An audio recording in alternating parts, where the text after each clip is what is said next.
Hey, what is going on, everybody? Welcome into the week 6 edition of my top starts and sits. Hope you guys are in a good position to make that push for the playoffs. I know we're a little bit away, but you still want to be in a good position as we reach the midpoint of October. Before I dive in the video, I do want to try to do a weekly reminder with my top starts and sits. These are names that you can consider when you're doing your daily lineups if you play on FanDuel or DraftKings, wherever you do play. And you can also factor these into if you want to bet players' overs or their unders this weekend as well. So let's go ahead and dive into today's video, as I always do, starting with quarterback position. My top start of the week, I am going to go with Matthew Stafford against the Ravens. Ravens have allowed the second most points per game against the quarterback position this season. When you look at their last 4 games that they've played, 3 different quarterbacks have finished with at least 200 passing yards. And what you like about Stafford this weekend is they've been giving up touchdowns. Just alone in the last 4 games, they've given up 11 passing touchdowns. That's almost 3 touchdowns a game. So yeah, I like Stafford. He's coming off a really good game last week against the 49ers. I'm looking for him to carry that over against a banged up, bad defense in Baltimore. My other top start I like Justin Herbert against the Dolphins this weekend. Miami has allowed the third most points per game against the quarterback position this season. When you look at their last 4 games, they've allowed 3 different quarterbacks to finish with at least 210 passing yards, and they've given up 8 passing touchdowns as well. So that's 2 passing touchdowns a game, over 210 passing yards. I know the Chargers offense have struggled with the injuries to their offensive line, but when they were facing a weak secondary in Miami, I like the chances that Herbert not only can get you the passing yards, get you a pair of touchdowns, but I think he's going to utilize his legs against Miami as well on Sunday.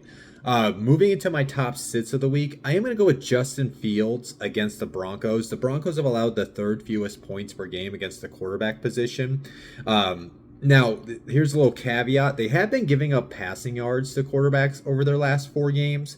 But the reason why I don't like him is the next 2 reasons. They've only given up 4 passing touchdowns in those games. So only 1 passing touchdown's allowed. And we know Justin Fields isn't the greatest throwing quarterback in the NFL. And then what I also don't like, and I'm going to get into this later as a spoiler alert for one of my sits at the wide receiver spot, is his top pass catcher and Garrett Wilson is going to be going against the best cornerback in the league and Pat Surtain Jr. So they're going to basically, I think the Broncos are going to try to eliminate the ability of Garrett Wilson to elevate the passing attack. It's going to put pressure on the others. It's going to force Fields to maybe make bad decisions, which is why I do not like him this weekend. As a Colts fan, I can't believe I am suggesting this, especially with how great the Colts offense has been this season. But I am going to suggest sitting Daniel Jones against the Cardinals this weekend. The Cardinals actually have allowed the fourth fewest points per game against quarterbacks this season. Now, they are similar to the Broncos. They have been giving up a lot of passing yards over their last 4 games, but they've only given up 5 passing touchdowns. With Jones as a fantasy quarterback since he's joined the Colts, he's I wouldn't say he's been hit or miss. It's just that you don't know if it's going to be a Jonathan Taylor game, right? So Jones can get you the yards, but it might be one of those Jones games where he gets you maybe 200 yards, but only 1 touchdown. He's not going to get you a ceiling type of performance. And with how this thing's going in Arizona, I kind of can see the Colts having a good lead in the fourth quarter, and they're going to lean on the rushing attack. So if Daniel Jones is unable to get you 2+ touchdowns in the first 3 quarters, I wonder if he's going to have close to a ceiling performance this weekend. Moving into my top starts and sits at my running back spot, a guy I was definitely wrong last week just because he wasn't touching the ball enough for you to trust, but it seems like Washington's finally turning the ball over and trusting their rookie running back in Ja'Cory, Bill, whatever you want to call him, Krosky Merritt. I like his matchup against the Bears on that Monday night game. Chicago has allowed the fourth most points per game against running backs this season. They've allowed 4 different running backs to finish with at least 75 total yards. in their 4 games they played this year, and they've also given up 6 running back touchdowns. So I do like the ability where Krosky Merritt should be able to get to the 75 plus yard mark and get you at least a touchdown this weekend. And so yeah, and I think the biggest thing now is now that it's only a 1 game sample size, but based off that last game, I think now we can start trust putting him in the lineups, that they finally gave him a good size workload this past weekend. My other top start, a guy that's coming off a 200 plus yard performance on the ground, Rico Dowdle against the Cowboys. Keep in mind, the Cowboys is a former team. He played for them last year when he was a fantasy relevant running back. So this is a revenge game. Revenge games always kind of can be fruitful in fantasy football, so you like that. You gotta like the chances that not only he's facing his former team, but they elected not to re-sign him. Remember, they went out and got Javonte Williams. They got Miles Sanders. So that's going to be in the back of his mind. That's going to put a chip on his shoulder to have a good game against his former team.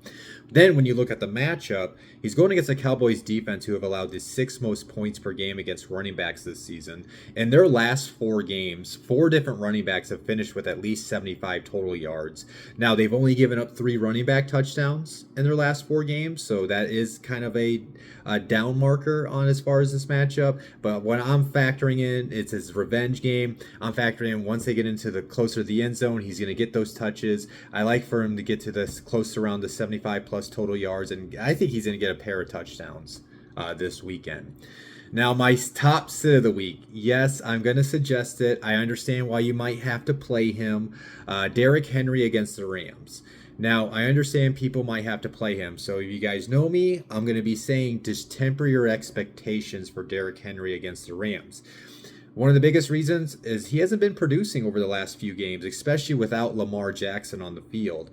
And then you also have to factor in the fact that Lamar Jackson's not going to be playing in this game on Sunday. If the Rams go up 14 plus points on the Ravens at any point in this game, that's going to turn into a pass-heavy game script for Baltimore, which basically eliminates Henry from the offense because obviously he's not, I mean, he can catch the ball and produce, I believe, but they don't give him those opportunities. They'll put Justice Hill in the lineup if that happens. Then when you look at the matchup, he's going against a Rams defense who have allowed the fewest points per game against running backs this season. In their last 4 games, only 1 running back has crossed 80 rushing yards, which is basically, like I just was talking about, Henry's a rushing, mainly a ground attack running back. He's not going to be utilized too much in the passing attack if they get down. So the fact that they've been good at keeping running backs underneath 80 yards does not favor Henry this weekend. And then when you look at their last 4 games as well, the Rams have only given up 1 running back touchdown as well. So again, I get why you might have to play Henry this weekend. I would just temper your expectations that he might have a floor game rather than a ceiling game this weekend. My other sit is going to be Jaylen Warren against the Browns. The reason why I don't like him, he's coming, I know they had their bye week last week, but he is coming off an injury. I'm not the biggest fan of playing players in that first game when they come back from an injury, and then he just has a tough matchup. Warren's facing a Browns defense who have allowed the 3rd fewest points per game against running backs this season. In their last 4 games, only 1 running back crossed over 55 rushing yards against Cleveland, and in those 4 games they only gave up 2 running back touchdowns. So the fact that they're not giving up a lot of production to the running back position, and then Warren is going to be in his first game back from that injury, is why I would look for different options for my lineups this weekend. Moving into my top starts and sits at the wide receiver spot, my top start of the week, I'm going to go with that rookie wide receiver in Carolina. I'm not going to try to pronounce that first name, but I'm going to go by his nickname, Tet McMillan, against the Cowboys, even though from a podcast I listen to, it sounds like his mom does prefer when people actually say his full name, which I think is Tetero McMillan. But with that being said, I do like his matchup this weekend. He going against the Dallas Cowboys defense, who have allowed the most points per game against wide receivers this season. When you look at their last 4 games, they have allowed 3 different wide receivers to finish over 100 receiving yards. And then what I do like about him, I think he can get in the end zone once or twice this weekend because he's facing a Cowboys defense that have given up 10 wide receiver touchdowns in their last 4 games. So that's just over 2.5 touchdowns a game to wide receivers in their last 4 outings. So that's why I do like that rookie wide receiver for the Panthers on Sunday. Another start I like Xavier Worthy for the Chiefs against the Lions. One thing you need to factor in is they were already down DJ Reed, one of their starting cornerbacks from last week. And then one of their top second-year cornerbacks, Terrion Arnold, he's going to be out of this game. He might be actually done from the season from that report I did see. So they're down two of their best cornerbacks in that secondary in Detroit. And then when you look at this matchup, going against a Lions defense that are tied for the fourth most allowed points per game against wide receivers this season, when you look at the Lions' last 4 games, they've allowed 3 different wide receivers to finish with at least 80 receiving yards. And now they've only given up 6 wide receiver touchdowns, but with the role that Worthy has in this offense, I like the chances he's going to get around 100 receiving yards and ideally a score for you on that Sunday night matchup. Now, my top sits, I'll go ahead and say this before I even get into it. I understand with all the injuries that have gone on in the NFL this season, you might have to play a Garrett Wilson and a Jalen Waddle, which I would understand if you don't have a better option. Like I mentioned with Derrick Henry, if you do leave those guys in your lineup, just temper your expectations that they might have a floor outcome. If they reach a ceiling outcome, that's just great. They overcame the matchup they have this weekend. So starting with the top sit of the week, Garrett Wilson against the Broncos. Like when I talked about Justin Fields as a sit, really the biggest reason why I don't like it is he's going to be seeing Patrick Surtain in coverage. In my expectation, I think Surtain's going to follow him all over the field just because the other wide receivers in New York do not have the level of talent, not even close to the level of talent that Garrett Wilson has. So they're going to want to eliminate Wilson from this offensive game plan from the Jets. So he's going to see the best cornerback in the league. And then when you look at it as a whole, the Broncos have allowed the second fewest points per game against wide receivers this season. Now, they did allow 2 different wide receivers to finish over 85 receiving yards in their last 4 games, but they've only allowed 1 wide receiver touchdown in their last 4 games. But like I mentioned, the biggest reason is I think he's going to be shadowed by Surtain all day. And that game's in London too. That's what will kick off on Sunday. My other sit, like I mentioned, Jalen Waddle against the Chargers. Understand if you play him, he's the top passing option in Miami, but he does draw a tough matchup this weekend. He's going against the Chargers defense, who have allowed the 4th fewest points per game against wide receivers this season.